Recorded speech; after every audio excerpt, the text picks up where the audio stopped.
de leadership chez Underwear Life. Donc, vous imaginez un petit peu la puissance de cette dame de fer, cette femme d'affaires qui est juste incroyable. Merci beaucoup aussi voilà, pour ton partage. J'espère que ça vous a plu, les amis. Ok, il faut rêver, il faut rêver, il faut rêver. Et Cathy nous a expliqué comment, grâce à ses rêves, elle a réussi à être là où elle est aujourd'hui. Merci beaucoup, Cathy. Alors, on va passer à une troisième personne.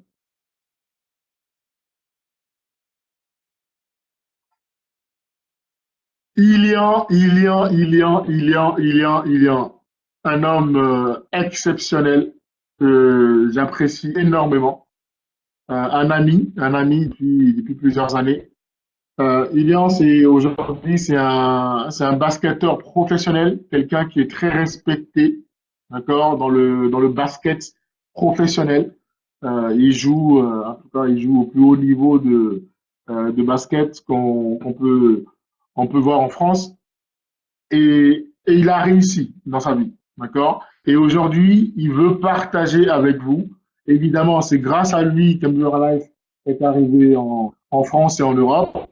C'est notre parrain à nous tous, ok? Sachez-le, que tous les gens que vous voyez chez Amber Life sont tous dans l'équipe de Ilian. Donc, c'est quelqu'un qui est très occupé, un basketteur professionnel, un père de famille, qui a quand même le temps de bâtir une grande équipe avec Amber Life. Et donc, il va nous parler aujourd'hui de ce qui, pour lui, représente le succès. Et donc, il dit que pour réussir dans la vie, vous avez besoin de deux choses, l'ignorance et la confiance. Donc, je vais laisser la parole à Lilian. Alors, tu es où?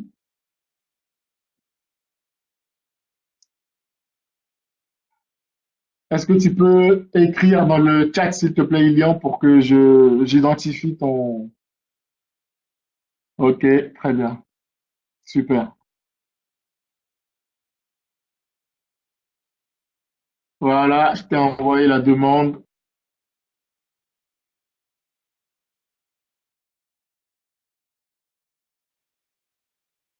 Bonsoir, bonsoir tout le monde, bonsoir Kodzo, est-ce que tu m'entends mon ami? Très, très bien. Je t'entends très, très bien. Je te laisse la parole. Merci, waouh, quel témoignage de Chadli, quel témoignage de Cathy. C'est absolument passionnant d'écouter ça. J'ai des frissons quand j'entends tout ça. Merci du partage, Chad. Merci, Cathy. C'est vraiment très, très inspirant. Et merci, Kodo, de m'avoir fait cette introduction. Elle était pile poil comme je te l'avais écrite. T'as pas oublié quoi que ce soit. C'est parfait. Oh, je rigole. Mais merci pour l'introduction, Kozo. Donc, je m'appelle Lilian et j'ai 34 ans. Je suis sportif professionnel. J'ai trois enfants et une épouse formidable avec qui on bosse ensemble. Pour ceux qui ne me connaissent pas très bien, je suis très content de pouvoir être avec vous ce soir et de pouvoir partager comment faire pour réussir selon mon expérience à moi. Euh, Vous allez apprendre des choses sur moi, sur mon passé et surtout sur mon attitude. J'ai fait certaines choses dans ma vie, que ce soit dans le milieu sportif, business, dans la vie de famille, dans d'autres sphères comme l'immobilier. Certains considèrent mon parcours comme un parcours plutôt plein, une vie très très occupée et un parcours plutôt réussi. Toujours faim, on veut toujours réussir plus. Et c'est cette raison-là que je suis ce soir pour partager avec vous. Pour, Pourquoi est-ce que j'arrive à avoir des résultats dans ce que j'entreprends? C'est vraiment la question très importante que je vais partager avec vous. Je vais vous divulguer le secret, mon secret à moi. Prenez des notes si vous le désirez. Pour information, sachez que c'est l'objet de mon expérience et c'est pas une théorie que j'ai lue. Je ne suis pas en train de vous raconter la vie de quelqu'un d'autre. Je veux vous dire comment moi j'ai appris la vie, ce que la vie m'a enseigné et les difficultés, les sacrifices que j'ai eus dans ma vie. La phrase qui résonne avec moi, qui pour moi fait la réussite, fait vraiment le pilier de la réussite, c'est qu'il faut avoir ces deux caractéristiques qui est l'ignorance et la confiance. Pourquoi l'ignorance et la confiance? Je ne vais pas directement adresser cette question. Je vais plutôt vous expliquer certaines choses qui vous amèneront à comprendre que l'ignorance et la confiance sont ces piliers qui sont très très importants. Lorsque vous allez décider de faire quelque chose dans la vie, vous allez passer un certain nombre d'étapes avant d'avoir atteint vos objectifs. Personne ne peut claquer des doigts et arriver à ces objectifs d'un jour à l'autre, comme si on, je sais pas, comme si on demandait à un génie de faire en sorte que nos demandes soient réalisées sur l'instinct, boum, on clique des doigts et hop, c'est arrivé. Non, ça marche pas comme ça. La première chose qu'il y a à faire, c'est d'obtenir, pour obtenir ce dont vous voulez, c'est la décision. Décision est l'étape la plus importante pour pouvoir créer son histoire. Prenez le temps pour comprendre, pour savoir pourquoi vous voulez faire la décision qui va vous tirer dans la direction que vous choisissez. La deuxième chose, après avoir pris la décision de ce que vous voulez entreprendre, de ce que vous voulez réaliser, que ce soit sur un niveau personnel, que ce soit sur un niveau d'équipe, de famille, de business, d'affaires, de sportif, de régime, chacun a des buts différents. Une fois que vous avez pris la décision, la deuxième chose est simple, c'est l'action. L'action, c'est un peu plus compliqué. C'est simple, mais c'est plus compliqué. Pourquoi? Parce qu'il faut un planning, un business plan, une sorte de liste de choses à faire pour arriver au résultat voulu. Cathy en a touché 2 mots, je vais en toucher 2 aussi. Il faut faire cette étape car c'est elle qui va pouvoir vous partager, planifier l'action en étapes, en paliers, en actions nécessaires à faire à court terme, à moyen terme et à long terme. Ce plan-là, il faut l'écrire. Il faut prendre un cahier, il faut écrire point par point par point. Mon but, c'est d'arriver à ce stade-là avec ces objectifs-là.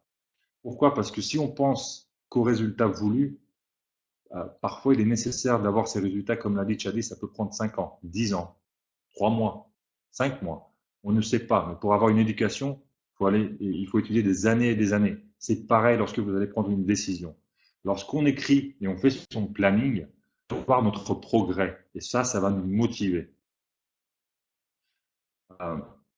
Il ne faut pas l'avoir que dans la tête, parce qu'une idée ne deviendra jamais une réalité, ça restera toujours une idée. J'ai un autre proverbe américain que je vais traduire, je ne sais pas si ça va être traduit, un proverbe en anglais, c'est « Failing to prepare is preparing to fail ». La traduction que je vous donne, c'est que de ne pas se préparer et en fait se préparer pour l'échec. Une fois les idées claires, la décision prise, le plan est fait, le fun commence. Pour ceux qui veulent réussir, pas pour tous. Le fun, il commence à partir de ce moment-là, pour ceux qui ont faim. Cette étape qui suit, c'est simplement l'application. Les 2 premières étapes sont plutôt faciles. Vous pouvez prendre du temps, les faire, les réaliser. Il n'y a pas beaucoup d'efforts. C'est juste la tête, c'est juste réfléchir, trouver ce dont on veut dans la vie. Malheureusement, l'étape de l'application est le moment où se perdent ou abandonnent 95% des gens. C'est une étape qui ressort le caractère de la personne, qui représente la personne. Et c'est une étape difficile, car elle va regarder ce que la personne a plus profond d'elle-même. C'est ici que rentre le rôle d'un pourquoi fort pour garder le cap. Je vais partager mon histoire personnelle. Je suis parti aux États-Unis à l'âge de 15 ans. J'ai quitté ma famille, pas parce que je les aimais pas, parce que j'avais un rêve. Je suis allé à New York, vivre avec des gens dans une famille d'accueil que je ne connaissais pas, une langue que je ne parlais pas, sans aucun ami, sans aucun savoir de la culture américaine. Sauf que, évidemment, ils aiment les hamburgers, tout est grand, les belles voitures, le rêve américain et évidemment la NBA, le basket américain, Michael Jordan. Mais avec un rêve, celui de devenir un joueur professionnel, ça c'était le mien. J'ai sacrifié une grosse partie de mon enfance avec mes parents, ma famille, je suis parti à l'autre bout du monde. Je rentrais de l'école et je passais du temps à pleurer dans ma chambre à l'âge de 15 ans. Et puis je faisais mes devoirs pendant 3 heures, car il fallait que je traduise tout, même ce qu'on me demandait de faire, je ne comprenais pas. Il fallait que je traduise les questions pour pouvoir en se répondre et ensuite les retraduire en anglais. Pour ceux d'entre vous qui ont des enfants, 15 ans, c'est un bébé. Personnellement, j'ai 3 enfants et je ne suis pas sûr de pouvoir faire ça aujourd'hui, de faire ce sacrifice en tant que père de famille. Si mon fils a des rêves et veut partir à l'autre bout du monde, n'oubliez pas qu'à l'époque, il y a 20 ans en arrière, il n'y avait pas d'Internet comme aujourd'hui. Il n'y avait pas de portable avec les couleurs. Il n'y avait pas de FaceTime. Toutes ces autres technologies qui nous permettent de communiquer. J'ai obtenu une bourse pour suivre mes études universitaires et jouer dans la meilleure conférence aux États-Unis pour le basket universitaire. Pour information, pas tout le monde en Europe, en France, comprend ce que cela veut dire, mais le niveau universitaire est plus regardé par la télé et le plus regardé en salle que la NBA. Après une première année, les récompenses personnelles étant la surprise inattendue de la conférence, un joueur de devenir, beaucoup de promesses. Au premier match de ma deuxième année, à 19 ans, je me suis blessé. J'ai pris le rebond, je suis tombé par terre, j'ai eu le ligament. Ça, c'est une blessure, pour ceux qui ne savent pas, qui peuvent sortir du sport en un an, en moyenne, 9 à 12 mois. Au moment où je suis tombé au sol, je tapais le poing. Je tapais le sol fort. Pas parce que j'avais mal au genou, parce que mon esprit avait mal. Je savais que ceux qui venaient d'arriver, et je savais que je ne pouvais plus jouer pendant un an. Tous ces sacrifices que j'ai faits jusqu'ici, les 3 dernières années, quitter ma famille, pourquoi? Quelle honte, j'ai pensé. Quelle déception. Comment je vais appeler mon père et lui dire ça? J'ai eu une prise de conscience à ce moment-là, pas immédiate, mais une prise de conscience dans les semaines qui ont suivi, dans les mois qui ont suivi, pendant que j'étais vraiment dans une phase de pression, évidemment. Il n'y a pas que le sport dans la vie. Ça a commencé avec les études. Car une carrière de sportif professionnel, elle peut se terminer à tout moment. À cause d'une blessure, je voulais aussi revenir à mon niveau, évidemment, mais j'ai commencé à prévoir le futur. Des plans A, B, C, D. Je savais même plus à quelle lettre j'étais, j'avais tellement de choses en tête. Pourquoi pas aller prendre un master puisque j'avais un an que je ne pouvais pas jouer, je pouvais me permettre de mettre plus de temps sur mes études. Le retour fut dur, très très dur. J'ai dû décider de d'abord être consistant sur les décisions que j'ai prises, sur mon planning de retour de blessure. Certains jours, je ne voulais pas aller faire des soins. Non, je ne voulais pas voir les autres visages des kinés. Je ne voulais pas faire des soins. Je ne voulais pas aller en cours avec des béquilles, surtout les premiers jours. Ensuite, des complications avec les soins, de frustration encore. Mais j'ai été consistant avec ma décision. Je voulais revenir à 100%. Mon pourquoi de revenir était plus fort. Pourquoi de revenir pour montrer à ma famille qu'elle pouvait être fière.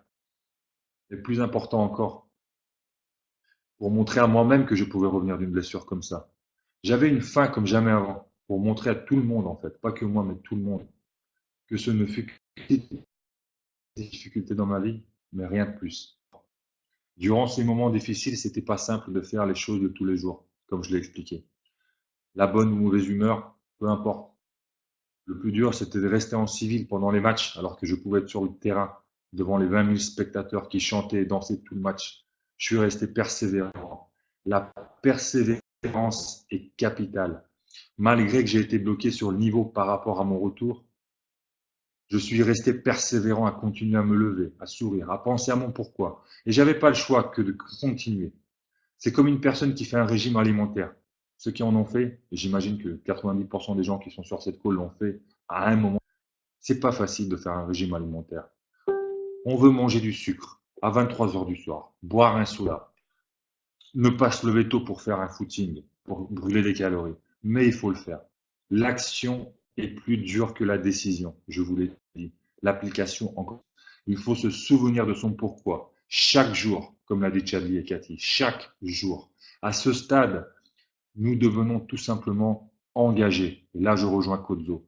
Pas engagé envers quelqu'un, mais engagé envers soi-même, qui est bien plus fort, bien plus profond. Lorsque nous sommes engagés, alors il y a une transformation qui se passe. Et c'est là que le game il commence, les amis. Là, vous rentrez dans l'élite quand la transformation elle se passe. Mais vous me demandez, mais comment sais-tu que tu es à ce stade-là? Comment sais-tu que transformation? Ben, c'est simple. Les gens autour de vous, ils vont penser à deux choses. Ce mec, il est fou. Regarde ce qu'il fait. Respect. Rien ne l'arrête. Il est prêt à tout. J'aimerais être comme lui. C'est vraiment un modèle.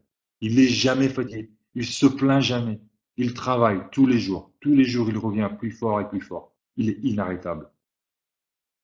Le deuxième type de personnes, eux, ils vont dire, il est fou. Alors, c'est le même commentaire, mais le discours qui suit est très différent. Ils vont dire, il n'a jamais arrivé. Ils vont venir vous parler. Ils vont vous regarder sur le côté. Et ils vont avoir ce regard agaçant.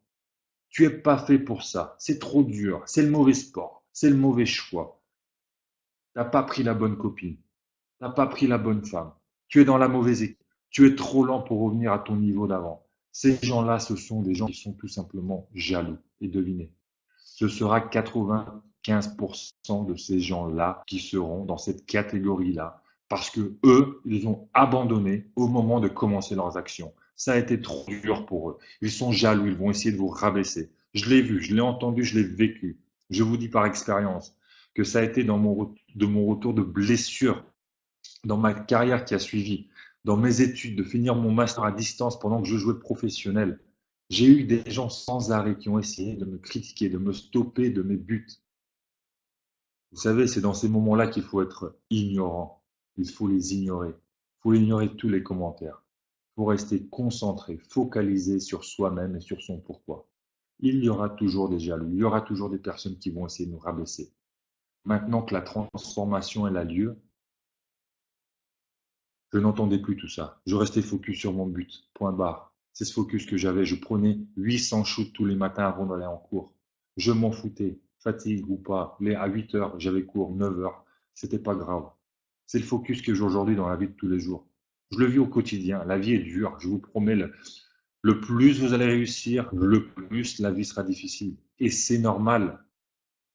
Lorsque ces transformations se passent, vous le vivez, vous devenez naturellement une personne avec une confiance énorme. Ça se sent. Votre aura n'est plus le même. Votre énergie n'est plus la même. Les gens le ressentent. Je vous donne un exemple. Un homme qui réussit dans la vie, on va dire, on va peut-être dire un homme qui a du succès avec les dames, lorsqu'il rentre en de nuit ou dans un restaurant ou un bar, il marche d'une certaine manière. Il y a une énergie qui ressort de lui. Les gens le voient, le sentent, sont attirés par ça. C'est l'énergie de la réussite, les amis. Lorsque vous ressentez ça, vous êtes sur le bon chemin. Là, la transformation, elle a lieu. Il y en a beaucoup qu'on a perdu avant d'arriver à ce stade. Mais c'est pour ça que tout le monde ne réussit pas. Je vais vous donner une mine d'or, car parfois l'ego nous gêne, car on est humain et on pense toujours être le meilleur. Surtout lorsque nous sommes devenus une personne avec une confiance et qu'on ignore les commentaires. On pense qu'on sait tout naturellement. Mais pour accélérer la réussite, il est si important que pendant tout ce processus, il faut être entouré de quelqu'un, non seulement pour un soutien. Cela peut être votre dame, votre monsieur, vos enfants, votre père. Il vous faut un mentor aussi, un coach. Quelqu'un qui nous montre la bonne voie. Travail acharné, mal fait, prendra plus de temps que le travail bien fait. Pourquoi je vous dis qu'il faut un coach ou un modèle? Parce que si vous prenez une personne qui a réussi dans le milieu que vous faites, alors ça sera plus simple pour vous de réussir. Vous n'allez pas commettre des erreurs que vous aurez autrement fait. Vous voulez de l'argent, vous prenez exemple sur quelqu'un qui a réussi, qui est millionnaire, qui est milliardaire. Vous lisez ses livres. Si vous en connaissez un qui est votre ami, parlez avec lui, demandez-lui conseil, même si vous êtes en train de réussir. Peut-être que vous pouvez réussir plus vite. Vous voulez être un informaticien? Donnez-vous les moyens de le faire. Suivez des formations.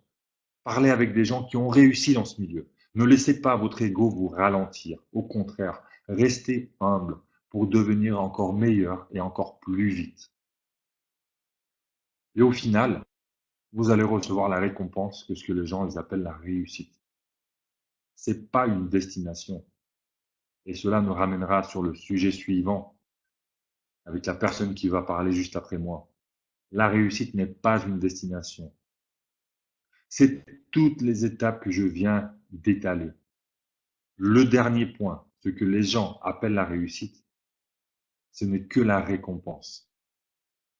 Je me rappelle des difficultés, des soirées passées dans la salle de basket à m'entraîner tout seul, alors que je ne me rappelle pas nécessairement des choses un petit peu, on va dire, la finalité de certains événements, mais je me rappelle les heures passées dans la salle quand il faisait noir, il n'y avait pas de lumière, on n'entendait qu'une balle dans la salle, rien d'autre. La seule lumière qu'il y avait, c'est la lumière qui marquait exit. Donc vous pouvez comprendre qu'il faisait assez noir. Je me rappelle de rester chez moi pendant que les autres allaient faire la fête. parce qu'il fallait se reposer. Parce que le lendemain, à 8 heures, pendant que certains se couchaient 1 ou 2 heures avant, moi, je me réveillais pour aller shooter. J'ai gagné des titres, j'ai gagné des médailles. J'ai gagné une médaille européenne avec l'équipe de France, j'ai fait des All Games, j'ai gagné des coupes, de la reconnaissance et du respect. Mais c'est pas ça la réussite. C'est quand je tapais du poing les secondes après ma blessure. C'est le lendemain quand je me suis réveillé, quand avec 2 heures, j'ai dormi 2 heures, je suis réveillé. J'avais les yeux rouges. J'étais pas bien. C'est la réussite, elle est là quand j'ai décidé de me reprendre en main malgré la blessure, malgré les béquilles. J'ai pris les béquilles, je me suis déplacé pour 10 mètres. J'avais jamais pris de béquilles avant. Je me suis dit, bah dis donc, de passer du terrain aux béquilles, c'est un scandale pour moi. Mais c'est pas grave. Je vais surmonter ces difficultés. Les difficultés sont ma réussite. Demain, vous serez confronté à une difficulté et rappelez-vous de votre décision, premièrement, de votre pourquoi, et que toute chose qui en vaut la peine est difficile, sinon tout le monde le ferait. Rappelez-vous de ça, votre force ne se trouve pas dans votre environnement, mais seulement dans votre tête. Voilà, j'ai fini. Kozo, je te repasse la parole